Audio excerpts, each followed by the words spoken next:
지금 우리가 이제 살펴보는 내용은 이스라엘 왕들의 이야기예요. 왕. 예. 왕이 한번 되고 싶으시죠? 그 왕들의 이야기를 우리가 이제 살펴보고 있는데요.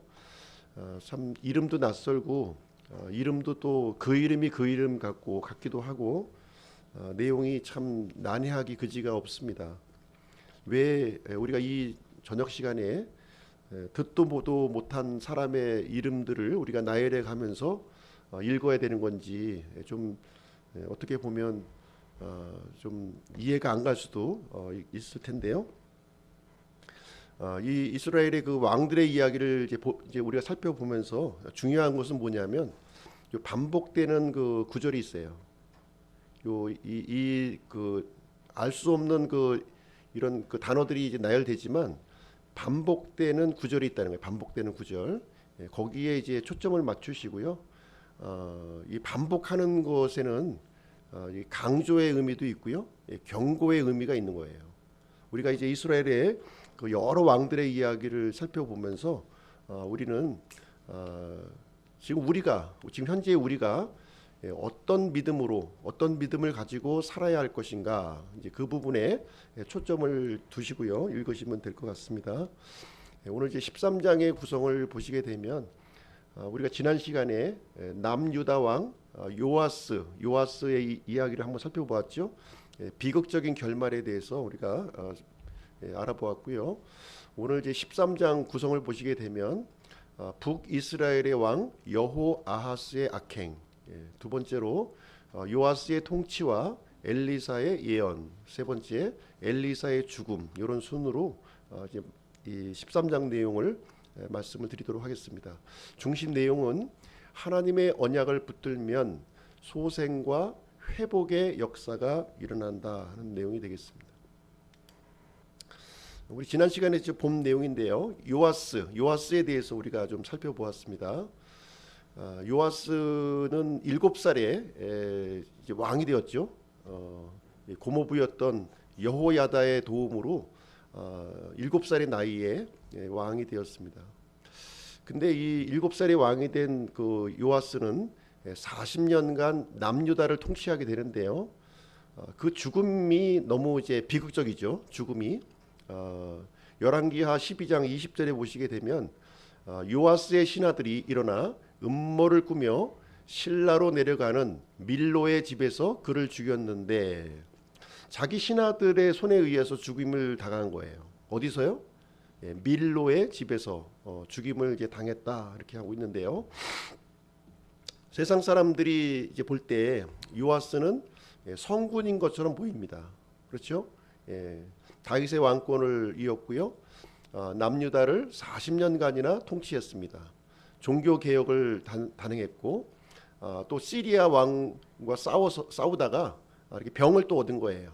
그리고 마지막에는 신하들의 음모로 이렇게 살해되는 비극적인 삶을 살았는데, 밀로의 집이라고 하는 단어를 우리가 이제 보시면 이 앞서 이 기록된 그 내용이에요. 이 내용이 솔로몬이 이제 처음에 결혼했던 그 여인이 이집트의 딸 파라오의 공주였어요. 공주. 그래서 이 파라오 공주를 위해서 이 왕궁 옆에 그 이제 별궁을 이렇게 또 지어 주었고요. 또 이 여인을 위해서 밀로라고 하는 도시를 건축한 거예요. 밀로. 이 그 이집트 땅의 먼 타국에서 이스라엘로 이제 이렇게 이제 결혼을 해왔기 때문에 이 그 부인의 어떤 향수를 달래기 위해서 아마 이제 이 도시를 이제 건축을 하게 되었는데요. 아무래도 이제 그 당연히 이집트의 어떤 그 문화, 이집트의 어떤 그런 그 이 토속적인 그런 것들이 이제 많이 이제 구성이 되어 있었을 겁니다. 특별히 이제 밀로의 집이라고 하는 것은 이제 성전을 얘기하고 있는 거죠. 그렇죠? 이집트의 신을 모시는 그런 성전을 얘기하고 있는 것이고요. 우리가 어디서 죽느냐 하는 것도 대단히 중요해요. 어디서 죽느냐, 내가 어디서 죽음을 맞이하느냐 하는 것이죠. 이 요아스의 경우는 밀로의 집에서 죽임을 당한 거예요. 밀로의 집은 그 이집트 그런 신들을 이렇게 그 섬기는 그런 그 제단에서 이제 죽임을 당한 것으로 보았을 때 요아스는 이렇게 하나님을 섬겼던 것이 아니라 이렇게 이방신을 섬기는 그런 자리에서 죽임을 당한 거죠. 그래서 이 그 요아스의 이 죽음이라고 하는 것은 우연히 어쩌다가 일어난 것이 아니라 하나님의 준엄한 심판이었다는 거예요. 우리가 이 사실을 놓쳐서는 안 되는 것이죠. 그래서 이 요아스의 믿음을 보시게 되면 여호야다 고모부죠. 대제사장이었고요. 이분이 살아계실 때의 믿음과 또 죽었을 때의 믿음이 확연하게 달랐다는 거예요. 확연하게. 그렇죠? 여호야다가 살았을 때는 참으로 이 믿음 있는 그런 행동을 이제 보였지만 이분이 죽은 이후에는 아주 그 이 하나님 앞에서 악행을 이제 저지르게 된 것이죠.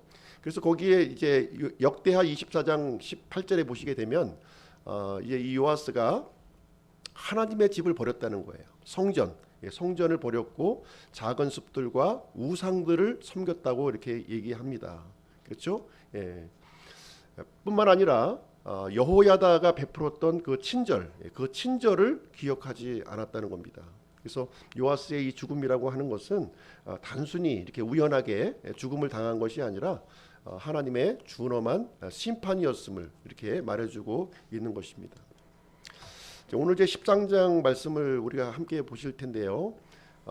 북이스라엘의 왕 여호아하스의 악행입니다. 왕의 이름은 우리가 좀 기억할 필요는 없어요. 근데 이 여호아하스라고 하는 사람이 이제 누구냐면 바로 예후의 아들이에요. 예후의 아들.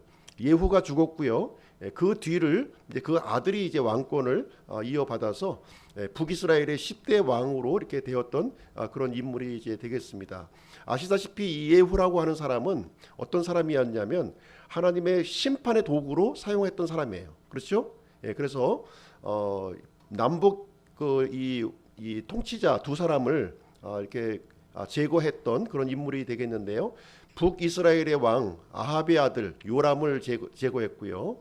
남유다 왕 아합의 사위 아하시야를 이렇게 제거함으로써 아합의 가문을 이렇게 끊어버렸던 그런 인물이 되겠습니다. 근데 이 예후가 이제 이 바알의 이 제단을 허물고 이게 이 아합의 가문을 이제 끊어버렸는데 그렇지만 여로보암의 길을 걸었다 이렇게 얘기합니다. 여로보암이라고 하는 것은 북이스라엘의 초대 왕을 얘기하고 있는 거예요. 초대 왕이 걸었던 그 잘못된 길을 걸어갔다 이렇게 얘기를 해주고 있습니다.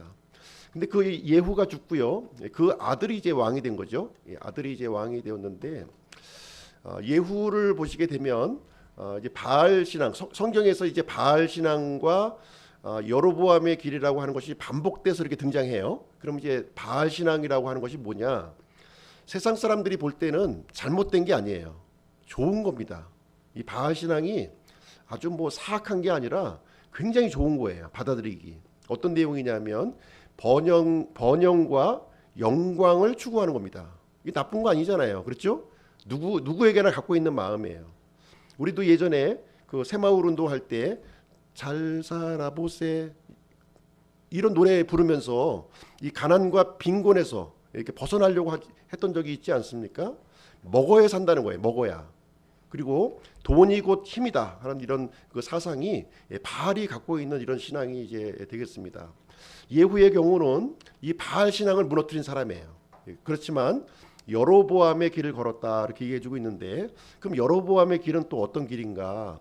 여로보암의 길도 사람이 보기에 너무 좋은 길이라는 거예요. 너무 좋은 길이에요. 이게 악한 길이 아닙니다. 하나님 보시기에 악한 거지 사람이 볼 때는 절대로 악하게 보이지 않는다는 거예요. 스스로 주인이 되어서 살아가는 삶이에요. 하나님에게 예속되지 않고 내 마음대로, 내 주관대로, 내 취향대로 이제 살겠다는 것이 바로 이제 여로보암의 길이 되겠습니다. 그래서 이 인본주의와 편의주의가 여로보암의 길의 핵심이 되는 사상이라는 거예요. 그래서 특별히 여로보암의 길이라고 하는 것은 하나님을 안 믿겠다는 게 아니에요. 하나님도 믿고 이렇게 물질도 믿고 이렇게 해서 혼합주의 신앙을 지금 이제 여로보암의 길이라고 표현을 하고 있는 것입니다. 그 아들이 이제 대를 이어서 왕이 되었어요. 근데 왕이 이제 바뀌었으면 이제 어떻게 됩니까? 이렇게 새로운 비전을 이렇게 또 세우고 새로운 정책을 세워서 새로운 시대를 또 이렇게 열어가지 않습니까? 그럼에도 불구하고 불변하는 것이 있다는 거예요. 변하지 않는 것이 있는데 바로 그것은 무엇이냐면 바로 이제 여로보암의 길을 걸었다는 거예요. 여로보암의 길. 북이스라엘의 왕은 한결같이 여로보암의 길을 걸어갔다 이렇게 얘기를 해주고 있습니다. 그래서 이 여로보암의 길이라고 하는 것은 이제 말씀드렸지만 이렇게 그 하나님도 믿고 물질도 믿고 이제 그런 이제 혼합주의 신앙을 얘기하고 있는 것입니다. 하나님 없이 이렇게 뭔가 새로운 것을 우리가 하려고 시도하지만 그런 것은 아무런 새로운 것이 아니라는 거예요. 새로운 것이 아니다. 가장 중요한 것이 뭐냐? 돈도 중요하고 권력도 중요하고 다 중요하지만 가장 중요한 게 우선적으로 우리가 가져야 될 것이 뭐냐면 하나님과의 영적인 관계가 중요하다는 거예요. 그것을 우선순위로 삼았을 때 하나님께서 우리에게 복도 주시고 은혜도 주신다고 하는 말씀이 되겠습니다. 자, 하나님의 징계를 이제 볼 텐데요. 이제 여로보암의 길을 이제 걸어가게 되면 하나님이 진노하시는 거예요. 하나님보다 이렇게 물질을 더 이렇게 앞세우게 되면 하나님이 이제 분노하시는 거죠. 그래서 북이스라엘은 이스라엘의 시리아의 속국이 됐어요. 시리아의 식민지가 이제 된 것이죠. 이게 하나님이 이렇게 분노하신다고 하는 것은 다른 쪽으로 얘기하면 관심의 표명이에요. 그렇지 않습니까? 내가 사랑하는 여인이 다른 남자를 좋아한다면 어떤 반응을 내가 보여야 되나요? 무관심하다면 그걸 사랑하는 게 아니죠. 진정으로 사랑한다면 내가 화가 나는 게 당연한 거예요. 화가 나는 게. 그래서 이스라엘 백성들이 이렇게 죄를 지을 때마다 하나님은 분노하신 거예요. 왜? 이스라엘 백성들을 사랑하시니까. 하나님은요 절대로 범죄를 용납지 아니하시는 분이시고요. 그래서 이제 징계를 주십니다. 징계를 주시게 되는데 징계를 주시는 목적이 이스라엘을 멸망시키려고 주시는 것이 아니라 이렇게 다시 돌아오라고 하는 신호라는 거예요. 다시 돌아오라. 나에게 다시 돌아오라. 그 회개치 않으면 만약에 고집을 부리고 회개치 않으면 더 깊은 수렁으로 이렇게 빠지게 된다는 것이죠. 예후의 아들 여호아하스에게 어려운 일이 이렇게 닥쳤어요. 그렇게 했을 때 여호아하스가 어떤 태도를 이제 보였냐 하면 하나님께 기도했다는 거예요. 기도의 자리로 나아갔다고 지금 이제 성경은 우리에게 말씀을 하고 있습니다. 하나님께서 우리에게 이제 때로는 질병도 주시고 기근도 주시고 이렇게 또 전쟁의 아픔도 이렇게 주십니다. 그 이유는 뭐냐면 우리를 기도의 자리로 이끄는 거예요. 어떻게 보면 이 질병과 기근과 전쟁이 하나님의 은혜라는 거죠. 만약에 이것이 없었다면 계속 하나님 없이 살았을 텐데 이것으로 말미암아 하나님께로 돌아갈 수 있는 그런 길이 열리게 되었다는 것입니다. 그래서 아무리 약한 죄인이라 할지라도 이렇게 하나님 앞에 기도할 때 하나님은 그 기도를 들으신다 하는 내용을 여기서 말해주고 있습니다. 지금 이제 그 북이스라엘의 상황을 보시게 되면 사사기 패턴이 그대로 이렇게 재현되고 있어요. 사사기 패턴. 이 사사기 패턴이 뭔가요? 이스라엘 백성들이 범죄하면 하나님이 징계하고 또 징계하면 이스라엘 백성들은 또 하나님 도와주세요 하고 기도하죠. 그러면 하나님은 기다렸다는 듯이 구원자를 보내서 구출해 주시는 거예요. 그것이 사사기가 계속 반복되는 패턴인데요. 지금 여호아하스에게도 동일한 일이 여기서 이제 발생을 하고 있습니다.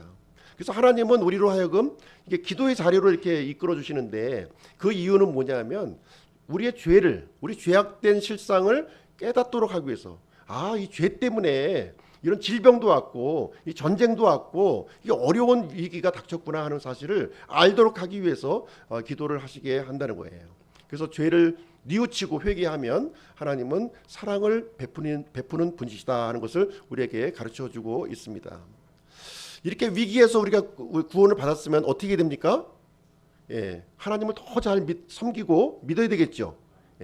근데 여기 이제 6절 말씀 시작을 보니까 그럼에도 불구하고 이 다니엘의 세 친구의 경우는 그리 아니하실지라도, 그렇죠? 그리 아니하실지라도 하는 믿음을 가졌는데 지금 여호와 아하스가 가졌던 믿음은 뭐예요? 그럼에도 불구하고라는 이런 불신앙을 가졌다는 거예요. 불신앙. 위기 때만 하나님 붙잡고 그 위기 지나니까 다시 원래 그 죄악된 자리로 돌아가게 되었다. 일회성 믿음에 이제 국한된 거죠.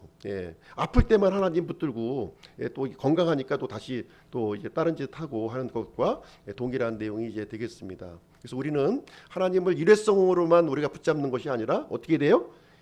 지속적인 관계 속으로 우리가 들어가야 된다. 그것을 우리에게 알려주고 있습니다. 원위치 신앙, 이거는 잘못된 거예요. 불신앙이에요. 불신앙. 진짜 믿음이 아닌 것이죠. 여호아하스라고 하는 이름의 뜻이 어떤 뜻을 가지고 있냐면 하나님이 붙으신다, 이런 뜻을 가지고 있는 거예요. 얼마나 멋진 이름이에요. 멋진 이름을 가지고 있었는데 위급할 때만 하나님을 붙잡았고 어떤 이용하는 수단으로 삼은 거죠. 목적으로 삼은 것이 아니라. 그래서 이 위기가 해결되니까 곧바로 다시 바알과 아세라를 섬기고 여로보암의 죄로 이렇게 돌아가는 그런 일이 생겼다는 거예요.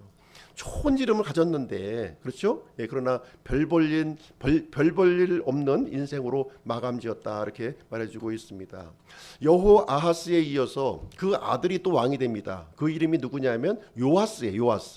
요아스 들어보셨죠? 남유다에도 요아스가 있었어요. 남유다 7살짜리가 왕이 된 사람 있죠. 그러나 북이스라엘에서도 똑같은 동명이인의 요아스가 있었다는 거예요. 지금 여기서 얘기하는 이분은 북이스라엘의 예후의 그 손자가 되는 거죠. 예후의 손자인 요아스를 지금 얘기하고 있습니다. 그래서 여호아하스의 뒤를 이어서 그의 아들 요아스가 이제 왕위를 이어받았다, 이렇게 말하고 있습니다. 왕이 바뀌었어요. 왕은 바뀌었는데 여전히 또 북이스라엘은 죄 가운데 머물러 있었다는 거예요.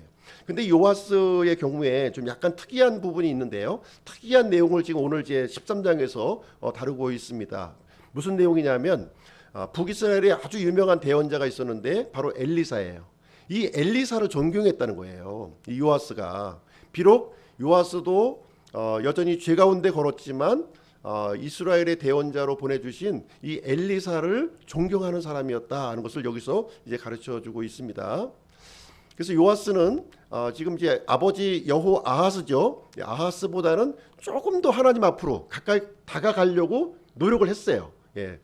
노력만 한 거죠. 근데 이제 우리가 뒷얘기를 살펴보면 알겠지만은 노력만 한 거예요. 노력만. 요아스의 통치와 엘리사의 예언에 대해서 한번 좀 이제 이 특별한 사건을 여기서 이제 기록해주고 있는데요. 이 내용을 한번 보시게 되면 요아스는 여전히 아버지와 똑같이 하나님 보시기에 악한 일을 이렇게 행했다는 거예요. 악한 일. 비록 하나님 앞에 가까이 다가가려고 하는 마음은 있었지만 하나님의 판단은 어떠했다고요? 하나님의 판단은 매우 부정적이었던 거예요. 부정적이었습니다. 그래서 지금 이제 그 예후에게 하나님이 이제 그 말씀을 전해 주신 게 있는데 4대 만에 멸망할 거라는 거예요. 4대 만에. 예후가 이제 하나님의 심판의 도구로 사용되었잖아요. 그래서 새로운 왕조를 이제 열어 주셨는데 4대 만에 이것이 운명적인 것일까요? 4대 만에 이렇게 멸망하니까 반드시 멸망하는 겁니까? 반드시 멸망한다면 성경에 이런 내용을 기록할 필요가 없지요. 그 예후에게 이런 경고의 말을 할 필요도 없는 거예요. 그렇죠? 이 경고를 할 필요가 없는 겁니다. 근데 왜 멸망하냐? 이 경고를 듣고도 끝까지 고집을 피우고 하나님께로 돌이키는 것이 아니라 이렇게 잘못된 길로 나아가게 되면 4대 만에 멸망할 것이다, 이렇게 얘기를 해주고 있는 거예요. 이 얘기를 해주고 있습니다. 요아스에 대한 얘기인데요. 요아스 역시 이제 죽습니다. 요아스도 이제 수명이 차서 이제 죽게 되고요. 그 아들이 누구냐면 여로보암. 이스라엘의 초대왕이 누구라고요? 여로보암이에요. 여로보암. 근데 아들의 이름을 여로보암이라고 지은 겁니다. 근데 이것을 보았을 때 요아스는 이 여로보암을 굉장히 이렇게 존경했던, 마음속으로 아주 깊이 존경했던 거예요. 그러니까 아들의 이름을 그분의 이름을 따서 이렇게 짓는 그런 일을 이제 하게 되었습니다. 지금 이제 북이스라엘의 상황이 어떤 상황입니까? 하나님께 가까이 가는 것이 아니라 가까이 가려고는 마음은 있지만 실질적으로 자기 몸은 점점 더 하나님으로부터 멀어져 가고 있는 거예요. 그 내용을 여기서 우리에게 알려주고 있는 것이 되겠습니다. 근데 요아스의 경우는 엘리사를 이제 존경했는데요. 어떻게 이제 존경했는지 한번 좀 보시도록 하겠습니다. 엘리사가 죽을 병이 걸렸어요. 지금 죽을 병이 걸려서 아주 굉장히 아주 고통 중에 지금 있게 됩니다. 그래서 이 그 엘리사는 어떤 사람이냐면 이 북이스라엘의 아주 유명한 그 이 하나님의 대언자였던 거예요. 이스라엘에게 하나님의 말씀을 전하고요. 또 이스라엘을 이렇게 외적으로부터 이렇게 보호했던 그런 인물이기도 하고 믿음의 길을 달려왔던 그런 사람이었습니다. 그렇지만 이런 아주 그 이 능력 있는 엘리사 역시 죽음을 피할 수 없었다 하는 것을 여기서 이제 말해주고 있는데요. 이 내용을 이제 요아스가 들은 거예요. 요아스가 이 이스라엘의 대언자, 하나님의 대언자 엘리사가 지금 이제 죽을 병이 걸렸다 하는 것을 듣고서 이제 즉시 엘리사를 이제 찾아가게 됩니다. 지금 요아스의 상황은 굉장히 절망적이에요. 지금 시리아의 그 식민지가 되어 있는 상태에 있고요. 또 북이스라엘의 아주 큰 방패막으로 있었던 영적인 그런 아버지였던 엘리사가 죽게 되는 그런 아주 위급한 상황을 이제 맞이하게 되었을 때 엘리사의 마지막으로 엘리사를 붙들려고 하는 그런 아주 간절한 마음이 지금 이제 여기 요아스에게 이제 일어나게 된 것입니다. 이 엘리사를 향해서 뭐라고 얘기하냐면 이렇게 외쳐요. 오 내 아버지여, 내 아버지여, 이스라엘의 병거와 그것의 기병들이여, 이런 표현을 하게 되는데요. 이것이 과거에 이제 한번 있었던 말인데 이 엘리사가 엘리야에게 했었던 말이에요. 엘리야가 이렇게 하늘로 올라가기 전에 이 엘리야를 스승 엘리야를 붙잡기 위해서 부르짖었던 말이 바로 이 말이었는데 지금 요아스가 이 죽을 병에 걸린 엘리사를 향해서 이 얘기를 지금 하고 있는 겁니다. 간절하게 우리를 이제 도와달라고 하는 마지막으로 붙들고 있는 요아스의 간절한 마음이 여기 이제 담겨져 있습니다. 이랬을 때 엘리사가 다시 한번 이제 이 북이스라엘이 구원받을 수 있는 이 비결이라고 할까요? 해법을 좀 여기서 알려주게 됩니다. 그래서 어떤 이제 말씀을 이제 전해주게 되냐면 첫 번째 해법으로 이제 이 내용을 알려주는 거예요. 이제 왕에게 이제 말하는 내용인데요. 활과 화살을 가져오라는 거예요. 활과 화살을 가져와라. 화살이 이제 어떤 화살이냐면 지금 이제 엘리사 대언자가 이제 하는 말이 이 화살은 보통 화살이 아니라 구원의 화살이라는 거예요. 그러니까 하나님의 능력이 함께한다는 거죠. 하나님의 능력이 이 화살과 함께함으로 말미암아 북이스라엘을 구원해 줄 것이다. 이렇게 얘기하면서 활과 화살을 가져오라고 합니다. 그래서 동쪽의 창을 열고 화살을 쏘라는 거예요. 그때 이제 이 요아스는 엘리사의 말에 순종해서 동쪽을 향해서 화살을 쏩니다. 이때 엘리사가 도와줘요. 엘리사가 왕의 어깨에 손을 얹어서 이 화살을 쏠 수 있도록 그 도움을 이제 주게 되는 것이죠. 바로 이 동쪽이라고 하는 것은 시리아 땅을 얘기하는 겁니다. 시리아. 항상 북이스라엘은 시리아와의 이 전쟁에 지금 있고 지금 시리아의 속국으로 있는 거예요. 그리고 여기서 구출받기 위해서 이제 이 엘리사가 이제 화살을 쏘게끔 이제 1차적인 해법을 여기서 주게 됩니다. 두 번째 이제 방법을 여기서 알려주게 되는데요. 두 번째는 어떤 내용이냐면 화살을 잡고 땅을 치라는 거예요. 이번에는 화살을 붙잡고 한번 땅을 치소서 이렇게 얘기합니다. 이 화살은 어떤 화살이라고 그랬어요? 구원의 화살, 구출의 화살이라고 이렇게 말씀을 드렸습니다. 하나님의 능력을 이제 상징하는 것인데요. 이 땅이라고 하는 것은 바로 이제 이방인의 이 민족들을 얘기하고 있는 거죠. 지금 시리아를 얘기하고 있는 거예요. 시리아를 물리치기 위해서는 이 화살, 하나님께서 주신 이 능력의 화살을 이제 내리치라는 거죠. 내리치면 이스라엘에게 구원을 줄 것이다 이렇게 말씀을 했는데요. 지금 요아스는 이 그 대언자의 말을 듣고 어떻게 행동을 하게 되냐면 이 화살을 들고 3번 칩니다. 3번 톡 톡 톡. 얼마 정도의 강도로 쳤는지는 알 수가 없어요. 이 정확한 내용은 안 나와 있으니까 아마 이제 좀 대충 쳤을 것 같아요.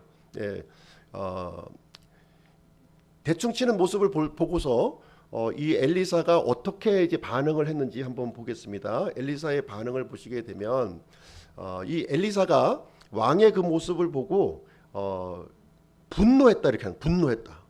분노했다는 거예요. 화를 냈다는 거예요. 아니 지금 이 화살은 구원의 화살인데 그 3번만 치고 멈추면 어떻게 합니까?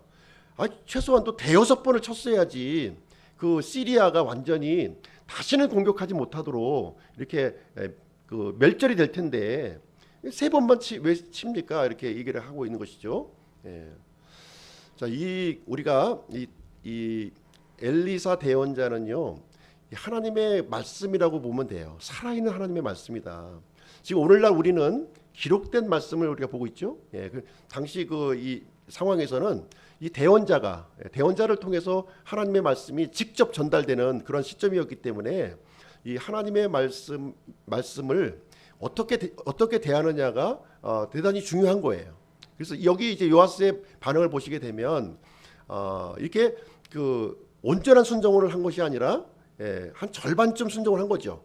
대여섯 번을 쳐야 되는데 3번 치고 그쳐버리는 일이 일어난 거예요. 그래서 하나님의 이 말씀, 하나님의 약속이라고 하는 것은 믿음만큼 이루어진다는 거예요. 믿음만큼 나에게 적용이 된다는 겁니다. 하나님의 말씀이 나에게 적용되기 위해서는 믿음이 필요하다는 믿음이 저절로 내게 이루어지는 것이 아니에요. 내 것으로 만들려면 믿음이 필요한데 믿음만큼 이루어진다. 그렇죠? 미지근한 믿음을 갖고 있으면 미지근하게 응답되는 거예요. 강한 믿음을 가지고 있으면 강하게 응답되는 겁니다. 오늘 기도하실 때 뭐 수로보니게 여인도 얘기하고 백부장의 믿음도 얘기하고 있는데요. 큰 믿음을 가지고 있으면 하나님의 큰 능력이 나와 함께 하는 겁니다. 그렇죠? 히브리서 4장 2절에 보시게 되면 믿음으로 하나님의 말씀을 이렇게 화합지 않으면 나에게 유익이 없다는 거예요. 하나님의 말씀, 하나님의 약속에는 믿음으로 이것을 믿음으로 화합하는 것이 중요한데 지금 요아스의 경우는 그렇지 않고 이렇게 좀 미지근한 믿음을 가졌다 이렇게 하고 있습니다. 자, 엘리사의 죽음에 대해서 한번 보시도록 하겠습니다. 엘리사도 이제 그 수명이 다해서 이제 죽음을 이제 맞이하게 되었고요. 이제 무덤에 묻히게 되었습니다. 그리고 이제 새해가 이제 밝아왔는데요. 그때 어떤 일이 일어났냐면 모압 족속의 무리들이 이스라엘 땅을 침략해 왔다 이렇게 하는 거예요. 자, 엘리사가 죽었어요. 어떻게 보면 이스라엘의 그 어떤 안전장치가 끊어진 거예요. 지금 끊어졌죠. 하나님의 말씀을 이렇게 대언할 사람이 지금 이제 없어진 상황이 이렇게 되었습니다. 이랬을 때 이제 어떤 일이 일어나냐면 내후 외환에 이제 직면한다는 거예요. 우리 몸도 마찬가지예요. 우리 몸도 이 하나님과 이렇게 바른 관계, 영적인 관계에 있을 때에는 내적인 면역력도 강해지고요. 외적인 이런 그 질병, 바이러스도 침범을 못하는 거예요. 근데 하나님 관계가 무너지면 어떤 일이 일어나냐면 내부가 뭉그러지고요. 외부의 세력이 이렇게 강성해지는 거예요. 강성해져서 악한 길로 우리가 이제 빠져 들어가게 되는 것입니다. 여기서 모압 족속이 이렇게 침범했다고 하는 것은 무슨 얘기냐면 이 하나님의 이런 이 관계가 이렇게 잘못되게 되면 삶의 여러 가지 문제들이 마치 우후죽순 비 온 뒤에 이 죽순들이 쑥쑥 올라오잖아요. 그런 것처럼 삶의 문제들이 곳곳에서 이렇게 생겨나게 된다는 것을 여기서 말해주고 있습니다. 근데 여기서 특별한 사건을 또 하나 이제 기록하고 있는데요. 무슨 얘기냐면 이제 이 엘리사가 무덤에 묻혀서 이 무덤이 이제 그 이스라엘의 무덤은 우리와 같이 이렇게 봉분을 한 게 아니라 굴에다 묻는 거예요. 뚫린 굴 있죠. 굴에다가 시신을 거기다 이제 안치하게 되는데 이제 엘리사가 죽은 지 오래가 되어서 완전히 뼈만 남은 거예요. 뼈만 남았는데 이제 그 모압 족속들이 막 쳐들어온 거죠. 그러니까 사람들이 죽었는데 장례를 치를 그런 이 겨를이 없는 거죠. 겨를이. 그러다 보니까 남의 무덤에 그냥 막 그 시체를 집어 던져 넣은 거예요. 이렇게. 예. 근데 이제 공교롭게 어떤 사람을 이제 이렇게 묻는데 그 시신을 어디다가 던졌냐면 엘리야가 묻혀 있던 그 무덤에 던진 거예요. 그 무덤에. 예, 그 무덤에 이제 던졌는데 여기서 어떤 일이 이제 생겨나냐면 그 죽은 사람이 엘리사의 뼈에 닿았더니 살아났다는 거예요. 아니 분명히 그 던질 때는 그 시체 죽은 사람을 던졌는데 엘리사의 뼈에 닿는 순간 그 사람이 살아서 걸어 나왔다는 거예요. 이런 기적이 기적적인 일이 이제 일어났다는 것입니다. 그럼 여기서 이제 엘리사의 뼈가 과연 무엇을 이제 의미하고 있느냐? 잘못하면 이제 영예가 되는 거죠. 엘리사의 뼈가 뭐냐? 자, 우리가 우리 여러 가지 삶의 문제가 생기지 않습니까? 그렇게 되면은 이제 방법을 찾죠. 우리 나름대로 방법을 찾지만 이 세상적인 방법들 이런 방법들은 근본적인 해결책이 아니라는 거예요. 근본적인 해결책이 어디 있어요? 하나님과의 바른 관계 거기서 나오는 거예요. 영적인 관계가 무너지면 육적인 관계도 무너지는 거예요. 육적인 관계를 다시 세우려고 하면 영적인 관계를 다시 올바르게 구축하면 된다고 하는 사실입니다. 그래서 바알과 여로보암의 길을 아무리 이렇게 걷는다고 할지라도 내 문제, 근본적인 문제가 해결이 안 된다는 것이죠. 그렇죠? 그런 길들이 좋아 보일지는 몰라요. 그렇게 하면 될 것 같아. 좋을 것 같아. 이렇게 하지만 실질적으로는 멸망의 길이라는 거죠. 멸망의 길. 점점 더 수렁으로 들어가는 거예요. 점점 더. 그럼 진정한 해법은 무엇이냐? 바로 이제 이 죽은 시체가 엘리야의 뼈에 이렇게 탁 이제 만났을 때 살아나는 일이 일어나는 것처럼 바로 이제 엘리야의 뼈라고 하는 것은 바로 하나님의 약속의 말씀이라는 거죠. 하나님의 약속의 말씀을 붙들었을 때는 살아나는 일이 생기고 하나님의 말씀과 떨어져 있을 때는 비록 살아있으나 그건 죽은 자다 하는 것을 여기서 단적으로 우리에게 부여주고 있는 말씀이 되겠습니다. 그래서 이 하나님의 약속, 하나님께서 이스라엘 백성에게 주어진 이 약속의 실체는 누구예요? 바로 앞으로 하나님께서 보내주실 예수 그리스도라는 거예요. 이 십자가의 복음을 통해서 이 모든 멸망할 죄인들을 다시 살려주시고 이렇게 하늘을 소망을 삼고 살아갈 수 있도록 해주셨다고 하는 사실입니다. 비록 우리가 아무리 절망적인 상황이 있을지라도 기근과 질병과 절망 가운데 있을지라도 약속의 실체가 되신 예수 그리스도를 붙잡았을 때는 하나님께서 능력으로 이렇게 함께 하셔서 회복의 길, 소생의 길로 우리를 인도하신다. 이렇게 약속의 말씀으로 우리에게 주시는 내용이 되겠습니다. 그래서 하나님의 은혜를 떠난 거예요. 북이스라엘은 하나님의 은혜를 떠나다 보니까 어떤 일이 계속 생깁니까? 계속 이방 민족의 압제를 받는 이렇게 속박을 받는 예속의 상태에 머물러 있는 내용이 되겠습니다. 그래서 여호아하스가 살아있는 모든 날 동안 이 시리아가 이스라엘을 압제하였다. 이렇게 성경은 우리에게 이제 말씀해 주고 있습니다.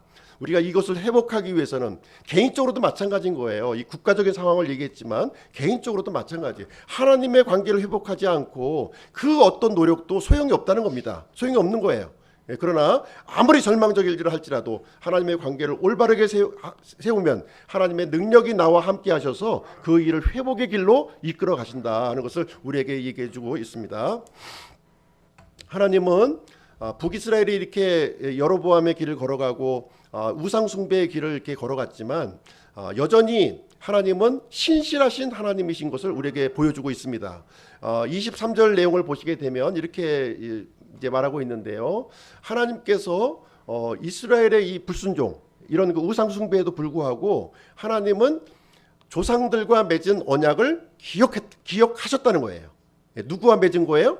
아브라함과 이삭과 야곱과 맺었던 그 언약을 하나님은 붙드시고 계셨고 신실하게 그 약속을 하나님은 지켜나가고 계셨다는 거예요. 북이스라엘 백성들은 비록 이 약속의 말씀을 헌신장같이 버리고 이렇게 바알과 아세라로 가는 영적 간음을 저질렀지만 하나님은 여전히 돌아올 수 있는 길을 마련하시고 이렇게 부르시고 있다고 하는 사실을 말해주고 있습니다. 이것을 통해서 발견할 수 있는 건 뭐예요? 모든 이 국가의 이런 주도권을 하나님께서 쥐고 계시다는 거예요. 마찬가지로 우리 개인도 마찬가지. 개인의 인생도 내가 모든 것을 주도적으로 하는 것 같지만 실질적으로는 하나님이 주도권을 가지고 우리의 삶을 인도하고 계신다고 하는 사실을 우리에게 가르쳐주고 있습니다. 하나님의 말씀은 그대로 성취가 됩니다. 한치의 오차도 없이 그대로 성취가 되고 있는 거예요. 지금 엘리사가 이제 여호아하스에게 했던 이 요아스죠. 요아스에게 했던 이 대원이 그대로 성취가 되는 거예요. 지금 이제 3번 맞췄잖아요. 3번 화살을 가지고 3번만 내리셨던 거예요. 그래서 이스라엘로 하여금 3번만 승리하게 한 거예요. 3번. 예, 3번만 승리하도록 이렇게 해주셨다. 그래서 아버지가 이렇게 잃어버렸던 그 도시를 요아스는 이렇게 다시 되찾는 그런 일을 하지만 절반만 순종했기 때문에 절반만 응답받는 그런 이제 일이 이제 일어나게 된 것입니다. 사실 절반의 믿음이라고 하는 것은 절반을 믿은 것이 아니라 불신앙인 거예요. 하나님 못 믿고 있는 것입니다. 자, 13장 결론을 좀 내리도록 하겠습니다. 하나님께서는 여호아하스의 기도를 들으셨어요. 비록 죄인일지라도 악한 자일지라도 진실한 것을 붙들고 기도하면 하나님은 응답하시는 분이시다 하는 것을 얘기해주고 있습니다. 하나님의 이 징계의 목적은 우리를 무너뜨리고 멸망시키려는 게 아니에요. 그 징계를 통해서 하나님께로 다시 돌아오라고 우리에게 주신 은혜인 것입니다. 엘리사의 죽음을 통해서 우리가 또 한 가지 배울 수 있는 것은 어느 누구라도 이렇게 죽음을 맞이하게 된다는 거예요. 죽음을 피할 수 있는 사람은 한 사람도 없어요. 이 세상에. 죽음이 확실할진데 우리는 어떻게 됩니까? 죽음을 대비하는 삶. 무덤에 들어가기 전에 이 죽음을 대비하는 그런 삶을 살아가는 것이 바로 지혜로운 사람이라는 거예요. 3번째로 엘리사의 뼈에 닿은 시신이 살아났다는 거죠. 엘리사의 시신이. 이것은 무엇을 얘기해 주고 있냐면 예수 그리스도와 연합된 성도들은 부활한다는 거예요. 다시 살아난다고 하는 사실을 여기서 가르쳐주고 있습니다. 세상에 이런 가던 길을 돌이켜서 하나님의 약속을 온전히 붙들을 때에 하나님께서 나와 능력으로 함께 하시고 나를 이 절망과 이런 죽음에서 우리를 해방시켜 주시는 분이라고 하는 사실을 열왕기하 13장 말씀을 통해서 우리에게 가르쳐 주시는 그런 내용이 되겠습니다. 자, 이 말씀을 우리가 붙들고 잠시 기도하는 시간을 갖도록 하겠습니다. 한 1, 2분 정도 같이 이제 기도하시고요. 우리 이은보 형제님 마무리 기도하고 오늘 수요 예배 마치도록 하겠습니다.